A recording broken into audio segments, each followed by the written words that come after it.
Hey guys, welcome and welcome back to my channel. आज मैं आपके साथ एक ऐसी कहानी शेयर करने वाली हूँ जो मेरे दिल के बहुत करीब है और जिसे सुनकर आपकी रूह कांप जाएगी। मैं आज तक बहुत सारी हॉरर स्टोरी सुनाती आई हूँ, पर ये एक रियल लाइफ नाइटमेयर है जो मेरे क्लोज फ्रेंड कृष्णम के साथ हुआ था। मैं बैरकपुर की रहने वाली हूँ और मैंने खुद उस ब्लैक मैजिक के असर को बहुत करीब से देखा है। Is it possible for a family jealousy to turn into a death spell? Trust me, it is. और ये कहानी आपको यही सच दिखाएगी। तो I want you to understand that I am adding myself in this story as if I lived through it with him. But this story happened to someone close to me. So let's begin. मेरी और कृष्णम की दोस्ती बचपन से थी। मैं उसके घर अक्सर जाती थी, मतलब जाती रहती थी उनके घर पे, पास में ही था उनका घर मेरे घर के। उनका घर एक टिपिकल जॉइंट फैमिली सेटअप था। नीचे ग्राउंड फ्लोर पर उसके चाचा-चाची रहते थे और ऊपर फर्स्ट फ्लोर पर कृष्णम, उसकी मम्मी और पापा ये रहते थे। शुरू से ही उनके घर में टेंशन का माहौल था। कृष्णम की मम्मी थोड़ी मॉडर्न ख़्यालों की थी और ये बात ना उनके ससुराल वालों को स्पेशली जो कृष्णम की चाची थी, उनको बिल्कुल पसंद नहीं थे। I mean they were constantly judging her, छोटी-छोटी बातों पर उन्हें ताना मारते थे और मेंटली आइसोलेट करते थे। तो मतलब ये रोज़ का ड्रामा हो गया था उनके घर पे। ऊपर से कृष्णम के पापा बिज़नेस ट्रिप पर ज़्यादा रहते थे, जिसकी वज़ह से उसकी मम्मी ज़्यादा परेशान होती थी इन सब चीज़ों से। फिर जब कृष्णम पैदा हुआ, तो घर में खुशी आई, पर चाचा-चाची की जेलसी बहुत ज़्यादा बढ़ गई थी। बिकॉज़ उनका कोई बच्चा नहीं था और कृष्णम के पापा का business was doing incredible well. उन्होंने कुछ ही टाइम में एक ब्रांड न्यू कार भी खरीद ली थी। मैं देखती थी कि प्यार तो फेक था, बट नफ़रत बहुत ही ज़्यादा थी, बहुत ज़्यादा नफ़रत करते थे चाचा-चाची। वो लोग अंदर ही अंदर बहुत जलते थे। इन सब के बावजूद भी कृष्णम के पापा ने कभी अलग होने का नहीं सोचा था, बिकॉज़ उन्होंने प्रॉमिस किया था अपने दादाजी को कि ये घर कभी नहीं टूटेगा, मतलब कभी कोई अलग नहीं होगा। और फिर आया वो टर्निंग पॉइंट जो मुझे आज भी बहुत डराता है। जब कोविड वाला साल शुरू हुआ था 2020, तो चाची जी का जो व्यवहार था सडनली कृष्णम के लिए चेंज हो गया था। मतलब it was too good to be true. सालों तक लड़ने वाली चाची अब एक्सट्रीमली स्वीट हो गई थी। सारी लड़ाई एकदम बंद कर दी उन्होंने और वो कृष्णम को स्पेशल अटेंशन देने लगी थी। रोज उसे नीचे बुलाना, खिलाना। This felt fishy to me and his mother both. मतलब जो इतने सालों से लड़ती आ रही थी, वो एकदम से ऐसे कैसे इतना प्यार से बोल रही है। खाने में क्या देती थी पता है? Rich mutton curry, creamy paneer और हर रोज़ कुछ नया। साथ में महंगे गिफ्ट्स भी, नए कपड़े भी, ये सब उसको कृष्णम को देती रहती थी वो। कृष्णम की मम्मी हमेशा इस बात से डरती थी बिकॉज़ उन्हें कुछ गड़बड़ लगती थी और कृष्णम को कहती भी थी कि डोंट गो बेटा, she is up to something. पर वो बच्चा था, वो नहीं मानता था इन बातों को। मुझे उसको समझ नहीं आता था। मुझे कृष्णम ने बताया था कि चाची उसे स्पेशली प्रिपेयर्ड आइटम्स खिलाती है। और अब मैं आपको एक रियल डिटेल बताती हूँ। कृष्णम ने मुझे बताया था कि जब वो खाना खाता था तो चाची उसे हमेशा अपने हाथों से खिलाती थी और खिलाते वक्त उनकी उंगलियों पर हमेशा एक रिंग होती थी जो पहले कभी किसी ने देखी नहीं थी। वो रिंग बहुत अलग सी स्ट्रेंज लुकिंग ब्लैक स्टोन की थी। लेटर हमें पता चला कि ब्लैक मैजिक में रिंग या ताबीज़ का यूज़ स्पेल कास्टिंग के लिए कॉमन है। They often infuse energy into these objects. वो मीठा खाना असल में मरण क्रिया यानी डेथ स्पेल का पहला स्टेप था। वो स्लो पॉइजन अपना काम करने लगा। कुछ महीनों में कृष्णम की तबीयत खराब रहने लगी और हर वक्त सिर भारी, पेट में दर्द उसको रहता था।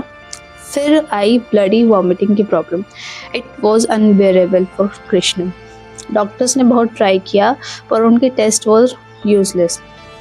उन्हें सिर्फ पता चला कि उसके पेट में एक अबनॉर्मल फ्लूइड जमा हो रहा है जो नो लॉजिकल एक्सप्लेनेशन में था और फिर शुरू हुआ था अटैक ऑन हिज सोल। कृष्णम को रोज रात को टेरिफिंग नाइटमेयर्स आने लगे। वो मुझे फ़ोन करके बताता कि Manisha, I see him the tall black shadow.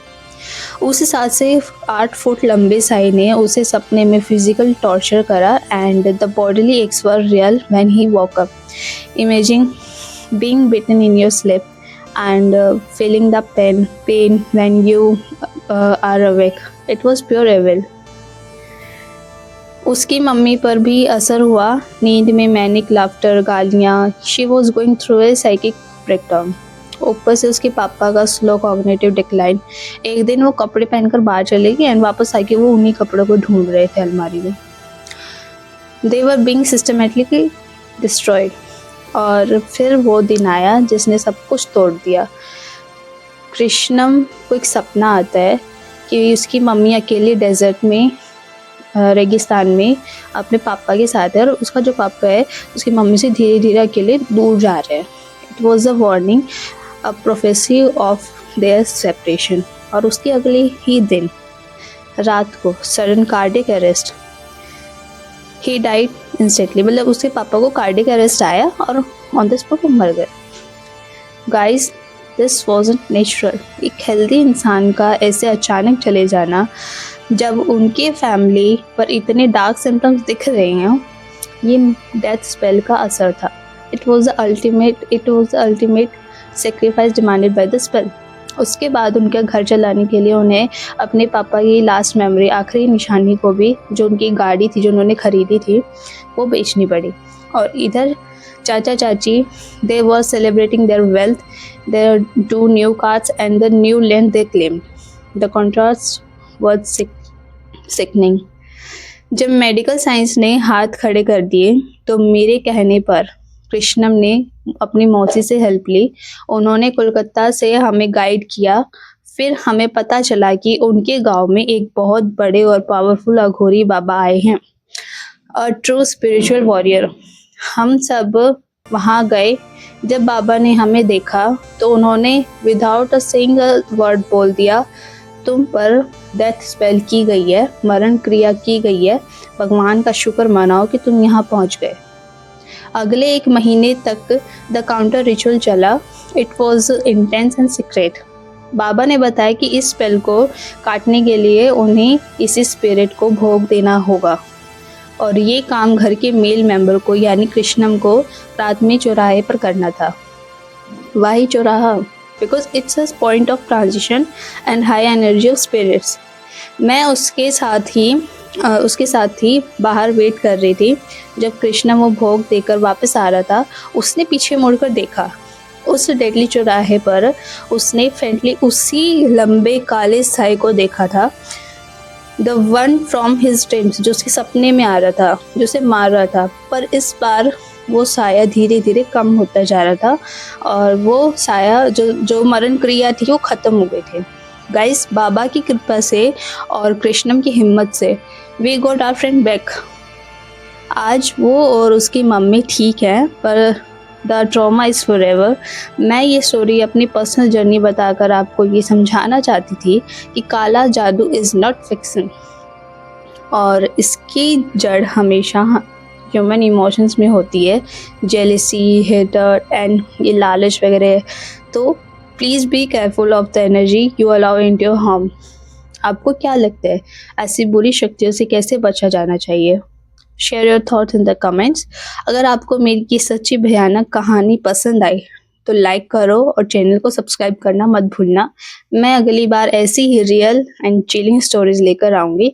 B safe, be aware, bye bye.